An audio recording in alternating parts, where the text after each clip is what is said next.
Então, pessoal, continuando aqui, nós já entendemos aí que os principais mecanismos que estão participando desse sistema, né, que forma a cascata de coagulação, tá bom? Então, nós vamos continuar aqui. E aqui, pessoal, eu queria comentar com vocês um pouco, né, sobre justamente esses fatores que estão regulando, tá? Então, como nós já entendemos a cascata de coagulação, né, como eu disse para vocês, né, isso aqui é uma outra imagem, tá? Que vai estar envolvendo a fosfolipídio, cálcio, tudo aquilo que eu já falei para vocês. E o fator principal de ativação da via, né, que é a via comum que nós chamamos, que é a ativação da protrombina, tá ok? Então, essa protrombina, pessoal, ativa a trombina, que vai converter o fibrinogênio em fibrina, que vai formar a rede, né, de fibrina aí, que vai atuar nesse processo aqui. E nós temos dentro desse fator uma retroalimentação, tá bom? Outra coisa importante de comentar é que imagina o seguinte, pessoal, a partir do momento que você tem um vaso, né? Aí você teve uma lesão nesse vaso. Aí o corpo veio aqui, ó, e começou a formar, vou colocar de outra cor aqui, mas, ó, começou a formar um tampão, né? Ou seja, um trombo aqui. Beleza. A partir do momento, pessoal, que as nossas células começam a fazer esse reparo, ou seja, ele vem aqui, puxa aqui essa célula e começa o endotélio consertar essa lesão, na mesma medida, pessoal, nós vamos ter uma reparação, né, também aqui, ó, né, desse sistema aqui, tá ok? Ao ponto que, pessoal, nós vamos ter a restauração desse outro vaso, que ele vai ficar agora, né, em condições, tá? De manter o seu fluxo agora sem lesão. O que eu queria comentar com vocês relacionados a esse sistema de regulação da coagulação aqui, tá?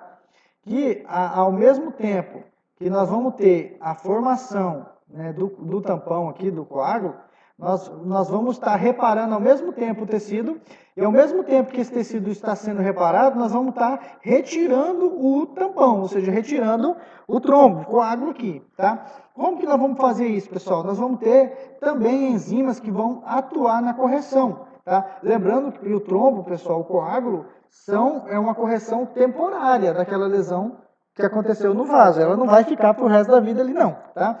Então, conforme o vaso danificado ele vai sendo reparado, esse coagulado ele vai sendo fragmentado, né? Ou seja, ele vai sendo desintegrado, tá? Que jeito, professor, que a gente vai quebrar esse coágulo? Lembra que a fibrina foi formada aqui, ó? Então, nós formamos uma rede de fibrina. Então, o que nós fazemos? Vemos aqui e começamos a arrancar, né? Começamos a retirar, fragmentar essa fibrina. Então, é quebrando, fragmentando a fibrina, que nós vamos destruindo o coágulo, tá? Agora, quem que vai fazer essa fragmentação da fibrina? Existe uma enzima, pessoal, chamada de plasmina, tá? Essa enzima chamada de plasmina é a enzima que vai ser ativada para quebrar a fibrina, tá? Agora, como que acontece essa ativação? Ó, a nível de conhecimento, nós vimos que a trombina, ela converteu o fibrinogênio em fibrina, não foi assim? Sim. Então, a própria trombina, pessoal, quando vai cessando a lesão, a trombina, o que ela vai fazer? Ela vai ativar uma enzima, né, chamado plasminogênio. Então, ela ativa o plasminogênio, e o que o plasminogênio vai fazer? O plasminogênio, vou colocar aqui PLM, tá? Ele vai, né, ativar. Então, a trombina ativa essa enzima chamada plasminogênio, o plasminogênio vai ativar a enzima chamada de plasmina. Ok? Esse cara, né, que vai fazer essa ativação, tá, dessa plasminogênio, como eu disse, é a trombina. Ah, mas espera aí, a trombina, ela também ativa o fibrinogênio quando precisa formar o coágulo? Sim. E quando o coágulo deixa de existir, ela também ativa o plasminogênio? Sim. Nesse caso agora, para poder retirar o coágulo. Então, a trombina ativa o plasminogênio é ativado na enzima chamada de plasmina. E o que a plasmina faz? A plasmina vai vir aqui, como eu disse para vocês e desenhei, ela vai vir aqui e vai começar a fragmentar a fibrina e vai fazer com que haja uma reparação, tá? Só a nível de conhecimento, pessoal, essa ativação, existe ali, pessoal, um outro fator, um segundo fator chamado ativador de plasminogênio tecidual, que é o TPA, tá? Esse TPA, ele vai fazer essa conversão, né, do plasminogênio em plasmina. Então, é uma sequência de coisas que acontece também para a regulação, tá bom? Esse processo de quebrar, pessoal, a fibrina, como nós vimos aqui, retirar esse coágulo, tá? Esse processo é chamado de fibrinólise, tá? Então, fibrinólise é o processo em que a plasmina quebra a fibrina, tá? Que estava ocluindo aqui nesse caso do meu desenho aqui, tá bom? Então, eu já expliquei isso, eu acho que deu para vocês compreender. Tá? Então, agora, como nós já entendemos um pouco da cascata, nós já entendemos dos fatores de regulação, nós já entendemos o conceito, nós já entendemos a origem etimológica, nós já entendemos ali as vias, né, comuns ali, que eu falei para vocês, então, e as definições, então nós vamos falar propriamente dito dos trombos. Tá? Então, o que é o trombo, pessoal? Como nós vimos, é uma formação complexa, né? Porque para formar um trombo precisa de fibrina, precisa de cascata de coagulação, precisa de cálcio, precisa de fosfolipídio, né? Entre outros fatores ali. Então, para que o trombo vai atuar, pessoal? Para que nós formamos um trombo? Um trombo, em via fisiológica, ele serve para quê? Para prevenção, como eu disse para vocês. Prevenir o quê, professor? Prevenir uma perca de sangue, né? Em caso de uma lesão, tá? Agora, né, como eu disse para vocês, se nós tivermos um desequilíbrio, eu dei o exemplo da coagulação intravascular disseminada, nós podemos ter uma complicação em vez de uma, né, de uma forma benéfica, tá bom? Aonde que o trombo vai agir, pessoal? Como nós vimos, o trombo ele vai agir tanto em, né, onde ele vai ocorrer, né? Então ele vai se formar tanto em artérias, tanto em veias, tanto em capilares sanguíneos, né? Que são os vasos menores, tá? Lá naquela parte inicial eu não falei, não coloquei capilar, né? Mas aqui nós podemos falar sobre os vasos. Então, qualquer tipo de vaso, tá? Tanto artéria, veias, capilares, e inclui, pessoal, os microvasos, arteríolas, vênulas e os vasos pequenininhos, tá? Esse cara vai estar ali, tá? Inclusive no coração, como eu já disse para vocês. O trombo, pessoal, ele é uma substância indesejada, tá? Perdão, a trombose, né? A trombose é a condição que esse trombo, ele é formado numa condição que eu não quero, é uma situação anormal. Então, ele é uma situação indesejada. Dei uma olhada, pessoal, nessa artéria que foi seccionada, foi cortada, e nós conseguimos visualizar aqui, olha o tamanho, pessoal, do trombo, tá? Então, esse trombo, ele estava aderido, né? Como eu disse para vocês, na parede do vaso aqui. Então, se ele está aderido, ele é um trombo. Tá? Se ele estivesse livre, seria um coágulo, tá bom? Então, é uma artéria porque olha o calibre desse vaso, a grossura. Essa parte do meio é a parte muscular, tá? Aqui o endotélio, que é a camada interna, e aqui a camada adventícia, né? A membrana basal ali, no meio aqui, tá bom? Então, beleza. Conseguimos. Vamos dar sequência. Então, a diferença do trombo e do coágulo, eu já expliquei, agora vocês têm condição de responder, né? Que o trombo é uma estrutura aderente, né? Ela se fixa na parede do vaso, e o coágulo é uma estrutura, uma massa também, os dois são massa sólida, que vai estar livre, tá? O trombo, como eu já disse para vocês, é uma massa mais sólida, e o coágulo é uma massa mais elástica, mais mole, tá, pessoal? O coágulo, ele tende a brilhar mais, tá bom? Ele fica brilhoso. Se vocês observarem um indivíduo que leva, como eu falei para vocês, uma facada ali e começa a perder sangue ali, e depois que ele morre, você vai ver que aquele grosso que fica, né? O pessoal usa muito do porco, né?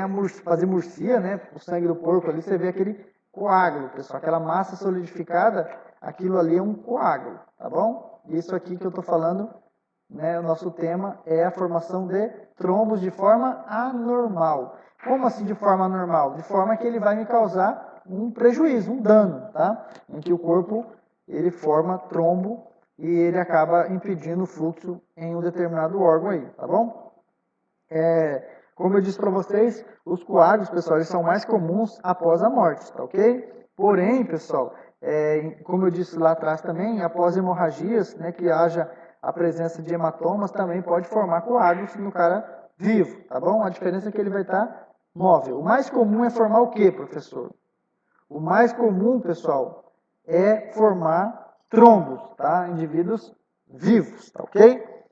Lembrando que o trombo vai estar aderido. Olha só como é que é muito doido essa parada aqui. Porque aqui nós estamos falando de trombo, mas se eu falar que esse cara aqui, ó, se desprendeu, se ele desgrudou, independente se ele é um coágulo ou se ele é um trombo que está grudado, né?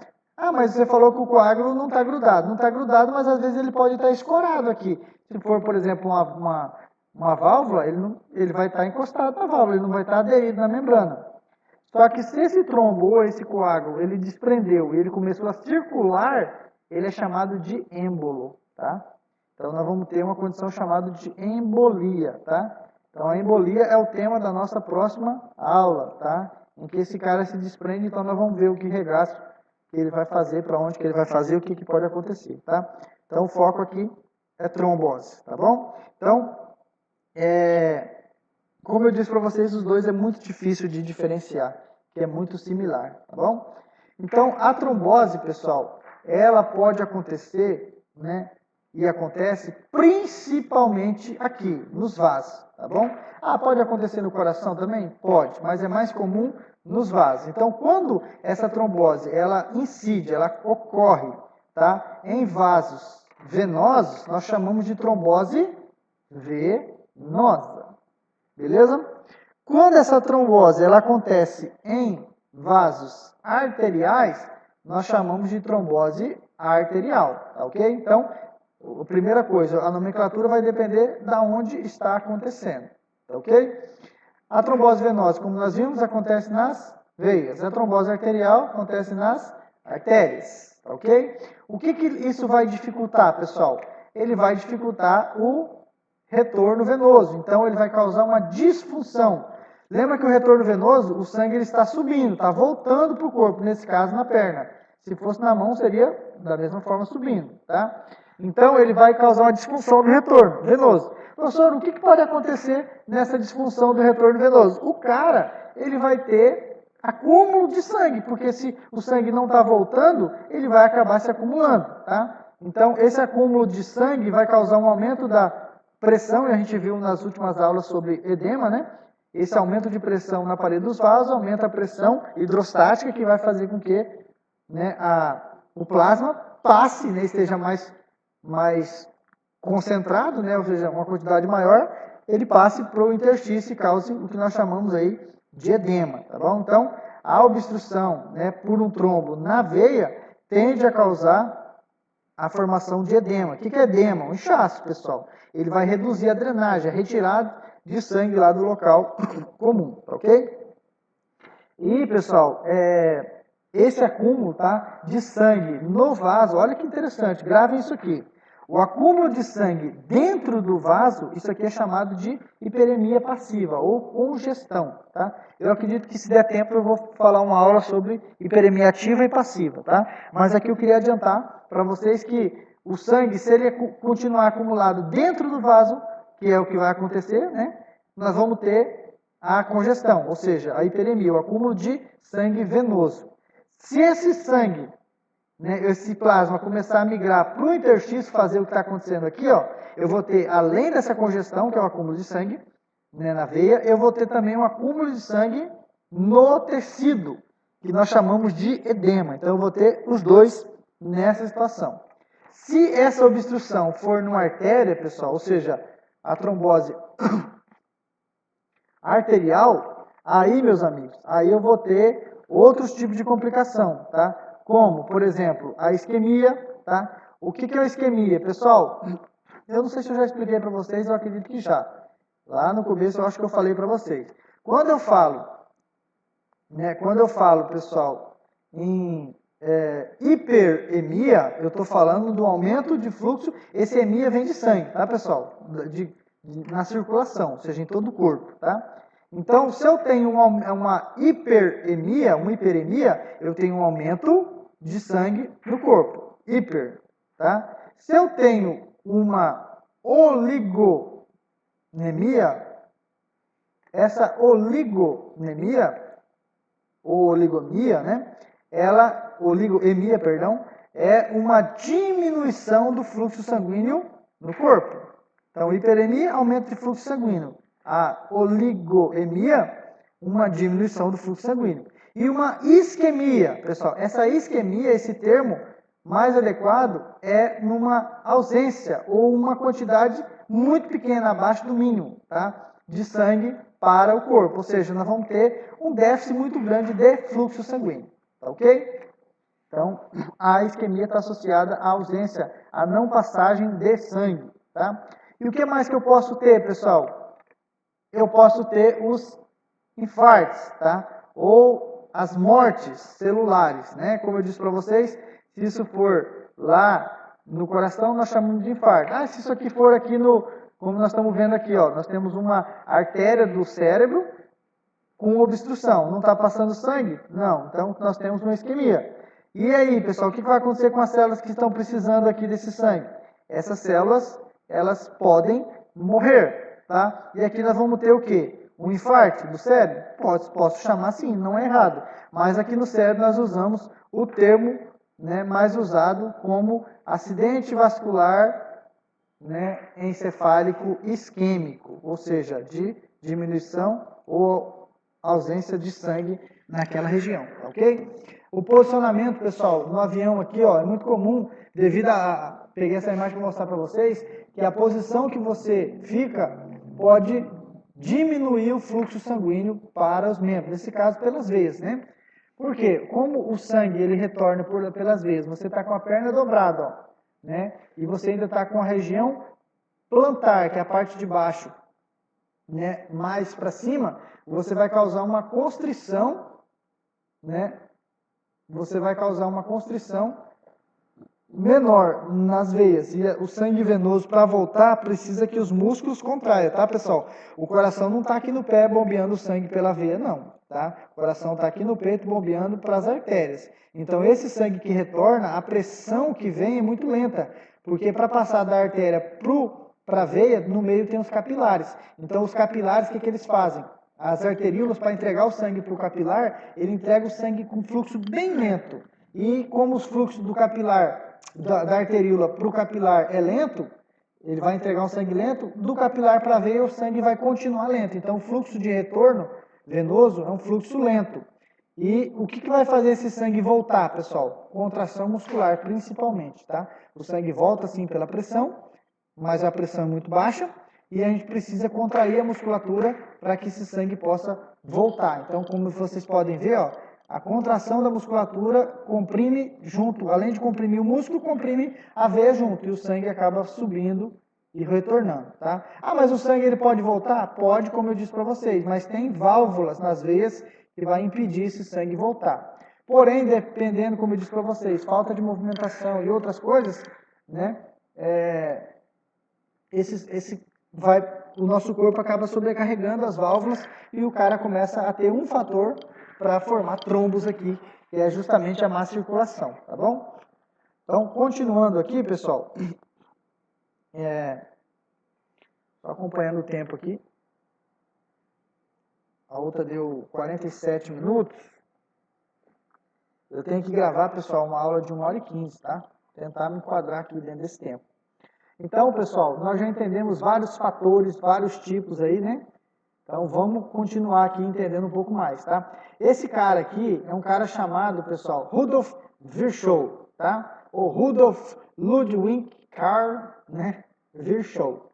Esse cara, pessoal, era um médico alemão, tá? Que criou essa tríade, chamada Tríade de Virchow. O que seria essa tríade, pessoal? Ele relacionou 3 elementos essenciais, ou seja, fundamentais, para que surgisse uma trombose, tá? Então, a trombose, pessoal, para que ela aconteça, nós temos que formar, né, a tríade de Virchow. Na verdade, assim, não formar os 3, mas normalmente nós formamos os 3, mas qualquer um desses 3 fatores aqui podem desencadear a trombose, tá? Como eu disse para vocês, na maioria das vezes nós acabamos formando mais de um ou ainda os 3 elementos da tríade de Virchow, tá bom? Então, quais são esses 3 elementos, pessoal? Essa tríade, esse triângulo, como eu mostrei para vocês ali. Nós temos aí, né, na tríade de Virchow, nós temos a estase venosa, né? Estase venosa.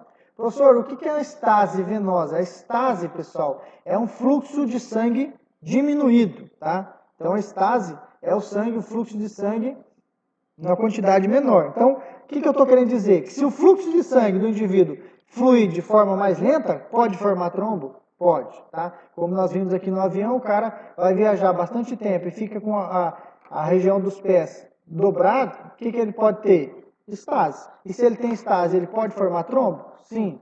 Uma pessoa acamada, que não se movimenta, fez uma cirurgia, pode formar trombo por estase? Sim. Tá? Um indivíduo cadeirante, pode formar trombo? Sim. Uma pessoa pós-cirúrgico, se não fazer uma massagem ali, não se movimentar depois de determinado tempo mínimo, né? Ele pode, né, formar trombo. Por isso que você pede para a gestante ficar deambulando depois de um determinado período ali, tá? Então, a estase venosa é uma das tríades de Virchow, tá bom? Outra situação, pessoal, lesão da parede vascular. O que é isso?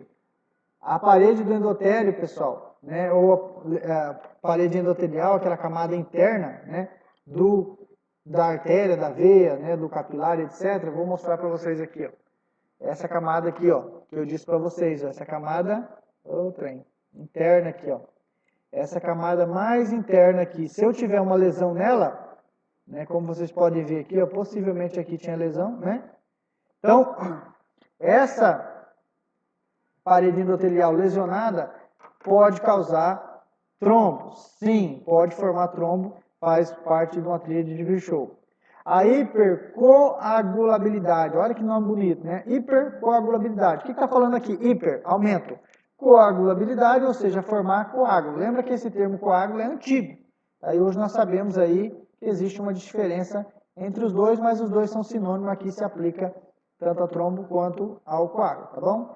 Então, uma hipercoagulabilidade é aquela condição que a fluidez de sangue, né? Ou seja, o sangue ele está mais sólido, tá, pessoal? Nós sabemos que no sangue tem plasma e tem células sanguíneas, não é assim? E outros elementos, óbvio, né? Mas nós temos que ter uma quantidade de líquido, né, controlado. Se eu tiver pouco líquido, eu vou ter mais sólido. Se eu tiver mais sólido, eu acabo formando coágulo, tá bom? E se eu tiver mais líquido que sólido, né, ou seja, uma quantidade maior do que o normal, aí eu tendo a formar hemorragias, tá bom? Então tem essas diferenças aí nessas duas situações. Beleza? Então, a hipercoagulabilidade, como nós vimos, é uma condição que também pode formar a tríade de Virchow. Tá bom? Aqui nós colocamos coagulopatia e a mesma coisa. Patia vem doença, né? Um processo patológico, né? Então, coágulo, uma doença que forma coágulo, tá? São as 3 condições da tríade de Virchow, tá? E aqui, pessoal, aqui nós temos algumas situações que foram desenvolvidas, né? Foram descobertas, na verdade, a partir do tempo. Então, ó, deficiência da antitrombina foi descoberta em 65, né? A hiperhomocisteinemia em 69, deficiência da proteína C, que é uma proteína que participa da coagulação, né? Proteína S, então por aí vai. Essas aqui são as doenças, né, trombolíticas, né, trombofílicas, né, ou seja, aqueles estados em que a pessoa forma trombos, tá, através de doenças que se desenvolvem em determinados pontos específicos, tá. Aqui nós vamos trabalhar de forma geral, não vamos entrar naquela forma aprofundada ali não, e eu queria comentar com vocês sobre a etiologia e sobre a patogenia, tá? Então, como nós vimos, a formação dos trombos, ela vai envolver esse processo de coagulação, tá? E também o processo de atividade plaquetária, tá? Essas condições vão estar associadas a 3 componentes, pessoal. Esses componentes são essa tríade que eu falei para vocês, a tríade de Virchow. Quais são os 3 elementos que vão formar a tríade de Virchow? A estase venosa, o que é a estase? Redução do fluxo de sangue, tá bom? E a outra situação, a lesão na parede vascular, ou seja, lesão do endotélio, ou lesão endotelial, como eu disse para vocês, tá? E a outra situação que forma a tríade é o estado, né, de hipercoagulabilidade, ou seja, aquelas coagulopatias, aquelas doenças que fazem com que o indivíduo tenha a formação de coágulo, beleza? Então, essas são as condições em que o indivíduo tende a formar trombo. Aí o aluno pode falar assim para mim, mas peraí, professor, o senhor falou aquela hora de ausência, não passa sangue, aqui você falou de redução. Aquele momento que eu falei de não passar sangue, que foi sobre isquemia aqui, ó, eu falei que o trombo que já foi formado, ele vai dificultar a passagem de sangue, no qual pode não passar e causar essa isquemia. Aqui eu estou falando o que forma o trombo, então não confundam, tá? A isquemia aqui, que o trombo já formou e está causando, né, o infarto, né, por exemplo, o acidente vascular cerebral isquêmico, o infarto agudo do miocárdio, se for lá no coração. Aqui nós estamos falando de como o trombo está sendo formado, tá bom? Então, quais condições que nós temos aí, pessoal, para uma estase, né, vascular? Ou, aqui está venosa, pessoal, mas pode corrigir, tá? É vascular, pode acontecer não só nas veias, tá? Pode acontecer em outros vasos. Aqui está venosa porque é o mais comum, como eu disse para vocês, o mais comum lá no início eu falei que é mais comum nas veias, né? Ok? Então, a estase vascular, pessoal, que é justamente aquela condição em que nós vamos ter uma alteração do fluxo sanguíneo, tá? Ela vai acontecer, pessoal, por vários fatores, como eu coloquei aqui, imobilização, imobilizou o membro, pode dificultar a circulação, pressão local, né, um calçado às vezes fechado, uma roupa às vezes fechada, né, pode causar uma diminuição, redução desse fluxo. Né, obstruções, como a gente viu ali, né, o indivíduo às vezes apresenta um tumor, né, uma tumoração pode causar isso aí,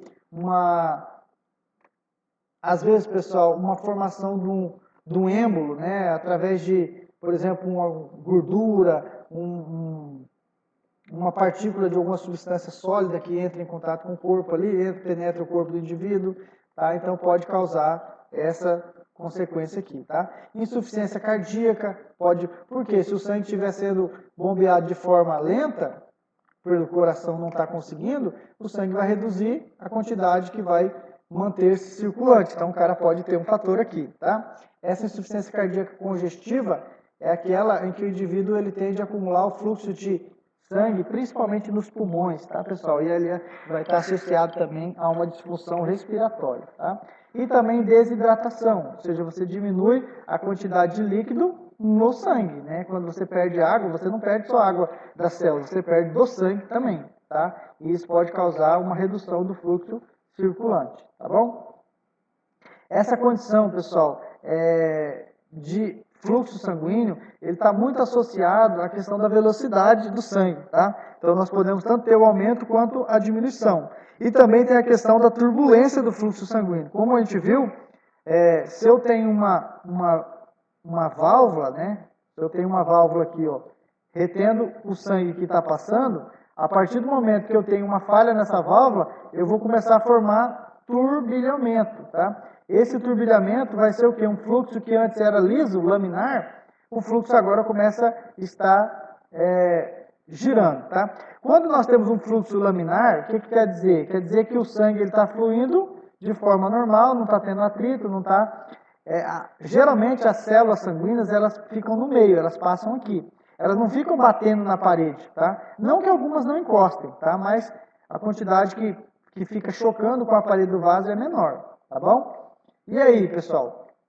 Quando eu tenho um fluxo turbulento, ou um fluxo muito alto, muito rápido ou muito lento, nós vamos ter o impacto, o contato da célula sanguínea mais com as paredes do vaso. E aí, o que acontece? Esse contato das células sanguíneas, que é os glóbulos vermelhos, né, as hemácias, eles começam a desencadear a ativação daqueles fatores lá que a gente viu de coagulação, tá bom? Então, essa turbulência pode causar isso, o aumento do fluxo pode causar isso, e a diminuição do fluxo também pode causar isso, sendo um fator inicial para formar os trombos aí, tá bom?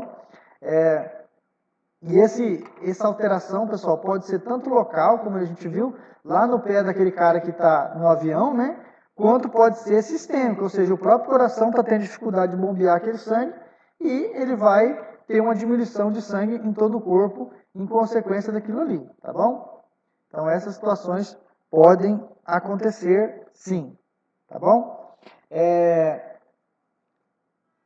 E outra coisa, pessoal, quando o sangue está muito turbulento, né, nos vasos, ele pode fazer com que cause a própria lesão vascular. Então, para vocês verem que uma situação de estase pode desencadear a lesão vascular. Por isso que a tríade de Brichot é associada àqueles 3 elementos ali, porque geralmente uma acaba desencadeando a outra, tá? E gerando esse dano na parede vascular, tá? Essa lesão endotelial, que é a que eu estou falando aqui, né? Essa lesão no endotélio, pessoal, ela tem ações tanto pró-coagulante quanto anticoagulante. O que quer dizer? Quer dizer que se você tiver uma lesão no endotélio, você tanto pode ativar as vias de coagulação, que é a protrombina, e vai ativar o fibrinogênio, formar a fibrina, como a gente viu, quanto a gente pode ter aquela ação contrária, né, que é a anticoagulante, ativação, por exemplo, de liberação de fator anticoagulante, heparina, né, e como a gente viu lá, aqueles fatores de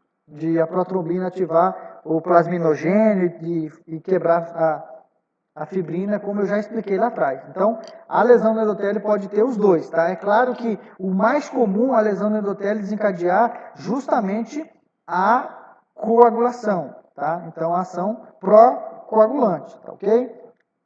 Acontece, como a gente viu lá naquela cascata de coagulação, a ativação, pessoal, ela tanto pode ativar o fator 7, né, quanto o fator 12 lá, que a gente viu lá naqueles processos anteriores, tá? Mas também, como eu disse para vocês, a lesão endotelial também pode ativar as vias anticoagulantes, beleza? O que pode causar lesão endotelial, pessoal? Como a gente viu aqui, né? Traumas, tá? Ou seja, o indivíduo pode ter Se você pegar, pessoal, um catéter, né, uma agulha, e introduzir em uma veia, o que você está fazendo? Causando um trauma naquela parede do vaso. Só que os traumas, aqui nesse caso, você está perfurando a parede do vaso. Você pode ter também um trauma na lesão aqui, em consequência do atrito. Então, quando você faz esse sangue turbilhonar, você aumenta o atrito, o contato das células com a parede. Você pode causar um dano no tecido, na parede do endotélio aqui dentro. Se você, por exemplo, tem um déficit de sangue que está vindo para essa região, a falta de sangue diminui o oxigênio. Se você diminui o oxigênio, a célula do endotélio que está aqui, ó, o que ela vai fazer? Ela não recebeu oxigênio, ela vai acabar morrendo. Então, se você matar essa célula, você teve o quê? Uma lesão na parede, porque as células morreram. Então, existem várias situações, vários tipos de substância. Às vezes, uma substância tóxica que caiu dentro do sangue, ela vem aqui e destrói as células endoteliais. Se você tem um processo inflamatório, libera um monte de mediador químico, você pode ter uma lesão na parede endotelial. Se você tem a calcificação aqui, né, por exemplo, a deposição de cálcio aqui, ou gordura, né, como a gente viu lá naquela porção na aula de infarto, o LDL pode se aderir aqui no endotélio, você pode ter uma lesão. Formação de placa de ateroma, você pode ter uma lesão. Então, existem várias condições, pessoal, que podem surgir para o aparecimento aí de uma lesão endotelial, tá? Inflamação, como a gente viu, flebites aqui, né? Então, eu já citei alguns exemplos aí para que vocês pudessem entender, tá? Essas condições, pessoal, tende a causar lesão, tá? É muito comum, não sei se vocês já viram, né, falar, mas pessoas com diabetes, elas vão ter dificuldade circulatória, principalmente por causar lesões nesses vasos, tá? Isso dificulta a circulação, cicatrização, tá? A pessoa tem a prospecção de desenvolver outras doenças, tá? Por exemplo, pessoas que têm hipercolesterolemia, né? Ou seja, aumento de colesterol, porque ele se deposita no endotélio e isso pode causar dano. Pessoa que fuma, né? Ou seja, o tabagista, ele pode ter a deposição, o acúmulo de nicotina aqui, ó, e ele pode acabar tendo também, como eu disse para vocês, a lesão no endotélio. Então, a lesão endotelial pode acontecer por várias formas. Se eu tiver lesão endotelial, o que pode acontecer, pessoal? Você ativa... Olha que interessante, pessoal. Quando você tem uma lesão endotelial, você destrói o endotélio. O que tem aqui embaixo do endotélio? Deixa eu pôr até um azulzinho aqui. O que tem debaixo do endotélio? Às vezes só eu que entendo meu desenho, né? Galera, não estou vendo aqui. Então, professor, se você não está vendo o pontinho azul, imagine nós. Então, pessoal, ó, se você está tendo uma lesão na parte de dentro, aqui no endotélio, as células endoteliais forem danificadas, o que vai acontecer? Você vai expor a membrana basal. Lembra que a membrana basal aqui tem um colágeno, como a gente viu lá na parte inicial? Quando você danifica a lesão, tem uma lesão endotelial, você expõe a membrana basal. Aqui tem colágeno. O que o colágeno faz? Ele ativa a trombina, tá? A protrombina. E a protrombina vai dar a sequência de formar aqui um coágulo. Então, o coágulo vai formar por lesão endotelial. Então, isso aqui eu já expliquei mais ou menos lá atrás como é que funcionava, e aqui eu já demonstrei que esse fator vai ativar a cascata de coagulação, tá? Isso aqui vai favorecer o surgimento, né, de trombos, tá? Ou como a gente viu, de coágulos, tá bom? E para finalizar aqui, pessoal, os estados, né, de hipercoagulabilidade, tá? Como a gente viu ali, as cardiopatias, né?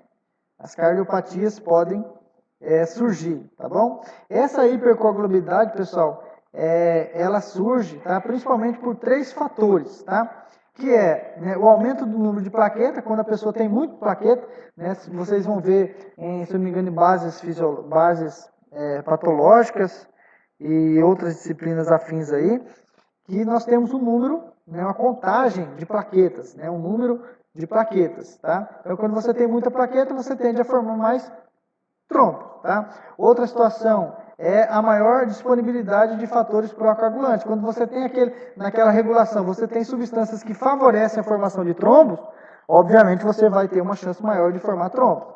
Quando você tem uma redução dos inibidores de coagulação, tá? Da mesma forma, você vai ter uma capacidade de formar mais trombo, tá? Então aqui nós vamos ter alteração nos componentes do sangue, ou seja, o sangue ele vai ficar, pessoal, mais sólido do que líquido, tá? É claro que se a gente pegar o percentual, nós já temos mais líquido do que sólido, mas fora desse padrão de normalidade, o sangue vai ficar mais sólido, ou seja, a gente vai perder a quantidade de líquido e vai ficar com mais células, tá? Mais células, como eu disse, pode ser células de plaquetas, né, e demais proteínas aí que são ativadoras, né, ou seja, pró-coagulantes, tá bom? Situações, pessoal, que favorecem a condição, né, de aumentar a coagulabilidade, tá? Respostas ao trauma, né, as pessoas têm um processo traumático, isso pode desenvolver inflamação e liberação desses fatores. Indivíduos que fazem uma cirurgia, perde bastante líquido, então tende ao sangue ficar mais sólido, né? Situações de gestação, pessoal, que também se altera bastante a questão dos fluidos corporais, né? A mulher, quando está na gestação, ela acaba tendo muito líquido, pessoal. Principalmente edemas, né? Então ela acaba perdendo líquidos das células, né? E esse líquido ele vai fazer com que o sangue fique mais espesso, né? Ou seja, mais sólido. Isso pode favorecer o edema, tá? O trombo, perdão.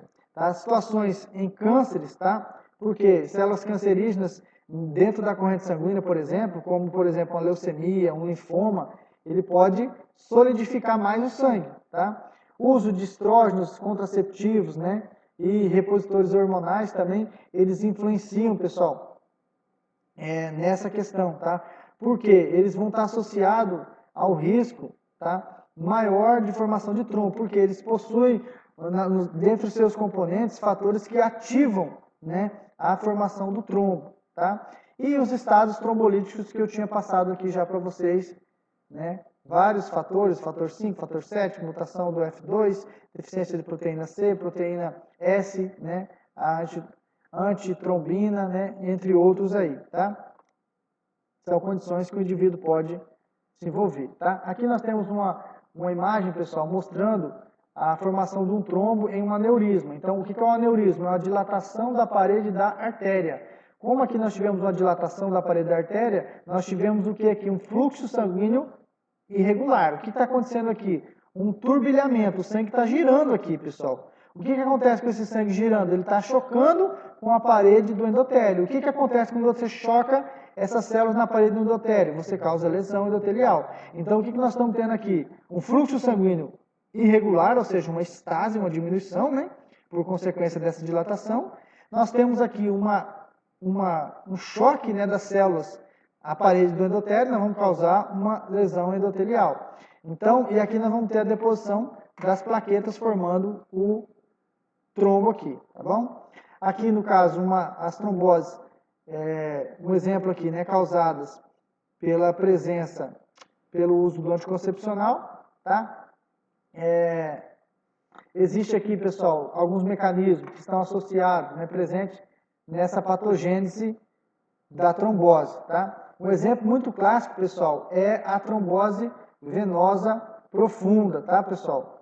Trombose venosa profunda, tá? Não sei se vocês já ouviram falar dessa condição, tá?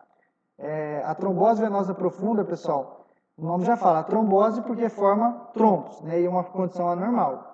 Venosa porque acontece em veias, tá? E profunda por quê? Porque ela é comum nas veias mais profundas ali, tá? Da onde principalmente que acontece, pessoal? Principalmente nas pernas, tá? Nessa região aqui, ó, entre, né, região poplítea, né, e região da coxa, tá? Mas principalmente na região das pernas. Como a gente viu, não é só nessa condição, tá? Então, nessa região é a mais comum formar-se, lógico que nas veias mais profundas, como eu disse para vocês, tá? Também pode acontecer em região pélvica, tá? O indivíduo com trombose venosa profunda, pessoal, ele tende a reclamar, né, desse calor, o tecido fica vermelho e a pessoa reclama de dor, dói bastante, fica inchado, né? Por quê, pessoal? Porque o indivíduo está tendo obstrução, o fluxo sanguíneo que está retornando aqui, ó, está tendo dificuldade e ele sai do sangue e acaba causando edema de um lado e acumulando dentro do sangue, que é o que nós chamamos de congestão, né? Ou hiperemia passiva, tá? Essa condição, pessoal, da trombose venosa profunda, ela é um exemplo muito clássico, tá? Ela acontece principalmente, como eu disse, nos membros inferiores, tá? E também acontece, pessoal, principalmente é mais frequente acontecer depois que a pessoa faz alguma cirurgia ortopédica, né? Ou tem algum traumatismo, ou ainda ela fica por algum tempo com uma imobilização ali, tá? Nesse caso, o que nós vamos ter? Nós vamos ter a diminuição da velocidade do fluxo, né? Porque nós temos um trombo aqui, né? Nessa veia, né? Então ele vai estar dificultando o fluxo sanguíneo nas veias, tá? Se tiver imobilização, ele vai dificultar o movimento, né, contração do músculo, então o que fazia o sangue voltar diminuiu, né? Não está fazendo, não está comprimindo as veias, tá? Nós vamos ter, pessoal, lesão endotelial por hipóxia, porque nós temos um trombo. Lembra que o trombo vai causar um turbilhamento, né? Um sangue turbulento. Ele vai chocar com a parede do vaso e ele vai causar uma lesão. Acho que eu tenho um vídeo aqui para mostrar para vocês relacionado a isso, tá? E também uma alteração na coagulabilidade do sangue. Ou seja, nós vamos ter, decorrente da formação dessa trombose venosa, né? Nós vamos ter um aumento, né, da coagulabilidade, ou seja, nós vamos ter um aumento da produção de fibrinogênio ali, tá? Aquelas substâncias que favorecem, né, o surgimento do trombo, ok? Aqui, pessoal, nós temos uma visão interna dessa trombose, né? Em que aqui nós temos um fluxo laminar. Lembra que o fluxo laminar, o sangue tende a se locomover na parte mais interna, tá? Quando nós temos aqui, ó, aqui é a válvula, tá, pessoal? A válvula de uma veia, tá? O sangue aqui, a partir do momento que a válvula está sobrecarregando, nós vamos ter um aumento do diâmetro aqui, ó. Nós vamos ter um aumento do diâmetro do vaso. A válvula, ela vai acabar tendo que segurar mais sangue, porque o fluxo de retorno vai aumentar, sobrecarrega a válvula, fica um sangue turbulento, como a gente viu, faz parte da tríade de Virchow, né? A estase, né, vascular. Essa estase, esse choque dessas células na parede, tanto da válvula quanto do endotélio, vai estimular a lesão endotelial, que vai expor, como eu disse para vocês, o colágeno aqui, né, a membrana basal e ela vai estimular a ativação da trombina, que vai fazer todo o processo de formar coágulo. Esse coágulo ele pode crescer e acabar obstruindo totalmente, tá, pessoal? Lembrando que a partir do momento que o coágulo começou a se formar, ele tanto pode crescer, ou seja, evoluir, quanto ele pode involuir, ou seja, nós podemos, através do nosso mecanismo natural, inato, vir aqui e começar a fragmentar, a quebrar, tá bom? Esse trombo, pessoal, ele possui uma parte que é chamada de parte aderente. Na verdade, o trombo ele fica assim, ele fica... Deixa eu desenhar aqui rapidão. Sei que já era para mim acabar a aula, mas estou aqui, né? Então, ele tem uma parte aderente, ele tem uma parte... essa parte aderente é chamada de cabeça, tá? Essa parte maior aqui, do meio, é o corpo, e a pontinha é a cauda, tá? O trombo, ele tem uma forma que ele é chamado de... Ele parece um pólipo, tá, pessoal? Não sei se vocês já viram, se tiver dúvida, pesquisa na internet aí o que é um pólipo. Pólipo intestinal. Parece um dedinho de uma luva ali quando você coloca. Tá bom? Vou dar sequência, senão não vou terminar. Os aspectos macroscópicos, a coloração. Será que pode mudar a cor do trombo? Sim, pessoal. O trombo ele pode ter uma coloração, né? Como vocês podem observar, tá? Uma coloração mais branca, tá? Esbranquiçada. Por que ele vai ficar esbranquiçado? Porque ele vai ter, pessoal, mais fibrina, tá? Mais fibrina, né? Só que não só fibrina, a fibrina é branco, tá, pessoal? Ele vai ter uma quantidade menor de eritrócito, ou seja, então tem fibrina que é branco, mas ele também tem o eritrócito que é vermelho. Eritro vem de vermelho, cito células. Então ele tem células vermelhas junto com fibrina. Então ele não vai ficar branco, ele vai ficar claro, né? Beleza? Então ele é chamado de misto, tá? Quando ele tem fibrina e também tem o eritrócito, tá bom? Agora, pessoal, ele pode ser também um trombo vermelho. O que é um trombo vermelho? Quando ele tem menos fibrina, só que ele tem mais eritrócito. Então, nesse caso, a cor do sangue vai ficar avermelhada. Por quê? Porque nós vamos ter uma concentração, ou seja, uma grande quantidade, né, de glóbulos vermelhos e também de plaquetas, tá bom? Então, ele vai ficar com uma coloração vermelha. E o trombo branco, o que ele vai ter em quantidade maior? Fibrina, pessoal. Ele vai ter mais fibrinas, né, que é branco e também vai ter plaquetas. Isso vai dar a característica mais clara dele aí, tá? Lembrando, pessoal, que o eritrócito que é o vermelho. Quanto mais eritrócito tem, mais escuro é, tá bom? Então, são os três tipos de coloração, tá? Aqui a gente consegue visualizar, né, um trombo misto, né, e observar o aspecto estriado. Ele vai aparecer essas estrias. O que é essas estrias, pessoal? São camadas, tá? Ó, ele vai camada de fibrina, que é essa parada aqui, ó. No meio, o que tem nas linhas aqui, ó? Eritrócito. Então, tem fibrina, tem eritrócito. Ele é feito várias camadas formando esse trombo aqui, tá bom? Aqui nós temos uma imagem da formação de um trombo dentro do coração, né, que é chamado um trombo mural na parede do coração, tá? A gente consegue ver a seta apontando ali onde é a área, né? Fartada. Aqui nós temos, pessoal, o tronco braquicefálico, né? Nessa artéria aqui, nós tivemos um aneurisma, uma dilatação, ó, como vocês podem ver aqui. E nessa dilatação formou-se trombo. Então aqui tem dois tipos de trombo, ó. Tem um trombo mais claro, né? Como vocês podem ver nessa estrutura aqui, né? Um trombo mais claro na seta azul.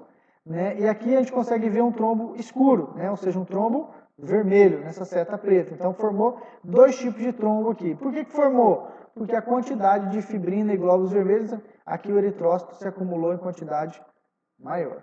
Tá bom? Aqui mais uma vez, essa imagem aqui eu já expliquei. Aqui eu queria mostrar que se o trombo se desprender, ele vira um êmbolo, tá? E o êmbolo é um tema para outra aula, porque ele vai viajar pela circulação sanguínea e vai parar em algum lugar, tá? O que uma pessoa sente quando ela tem uma trombose, pessoal? Né, vai depender do grau ou do tamanho da obstrução. Se for na cabeça, pode ter dor de cabeça. Se for no coração, pode ter dor no peito, tá? Então, obviamente, vai depender do local e do tamanho, tá? Pode ter o inchaço, que é o edema, como a gente viu. A pessoa pode relatar dor. A pessoa pode ter uma hiperemia, né, ou seja, um aumento de sangue, causando aumento de temperatura também, calor ali, né? e pode ter uma vermelhidão, ou seja, a presença de maior quantidade de sangue, essa hiperemia faz com que o tecido fique mais vermelho, tá? Isso aqui são sinais típicos, pessoal, da inflamação, tá? O indivíduo pode fazer alguns exames, como uma ultrassonografia, né? Uma angiorressonância, né? Uma angiotomografia computadorizada e identificar se ele tem ou não trombos.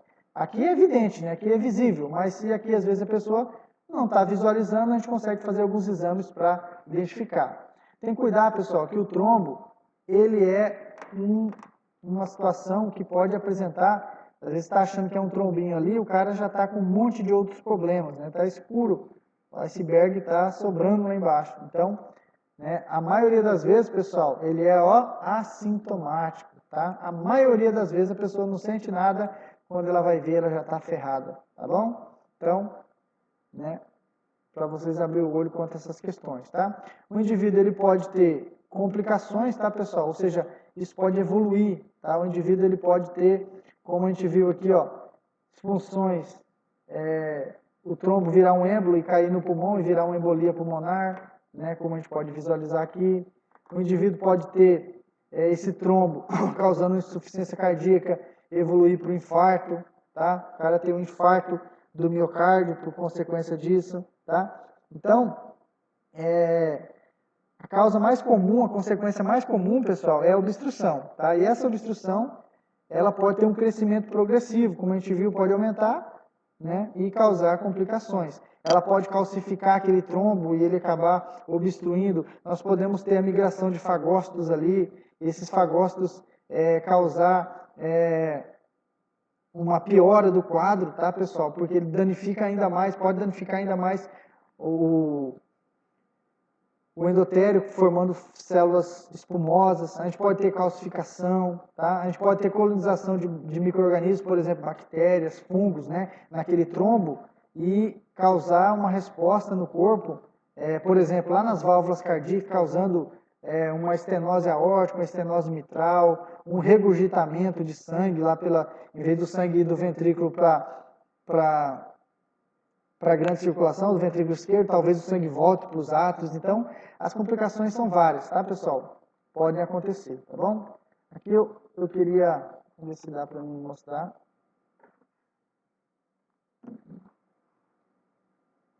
Não estou conseguindo abrir esse vídeo. Vamos ver se eu consigo. Aqui vai. Opa, trem. Então, finalizar aqui e mostrar o vídeo, pessoal. Mostrando o fluxo sanguíneo. Aqui nós temos uma válvula, contração do músculo, o sangue sobe. O músculo para, o sangue volta. Só que em vez de ele voltar, retornar, a válvula segura. Quando você diminui a contração muscular, você sobrecarrega as válvulas, que começa a perder a capacidade de segurar o sangue que retorna. E essa válvula acaba sobrecarregando, né? O sangue fica turbilionário, ou seja, ele começa a encostar na parede, causando lesão no endotélio. Lembra que as células vermelhas devem circular nos fluxos laminar no meio. Quando ela começa a circular encostando na parede, né, como a gente viu, por aumento de fluxo sanguíneo, diminuição de fluxo sanguíneo, ou ainda uma turbulência nesse sangue, pode formar esse cara aqui, que é o trombo, tá bom? A outra situação, pessoal. Relacionadas com controle de diferentes funções. Aqui esse vídeo tem no YouTube, eu quero mostrar para vocês que é melhor eu falar do que eu ficar colocando os outros para trabalhar, né?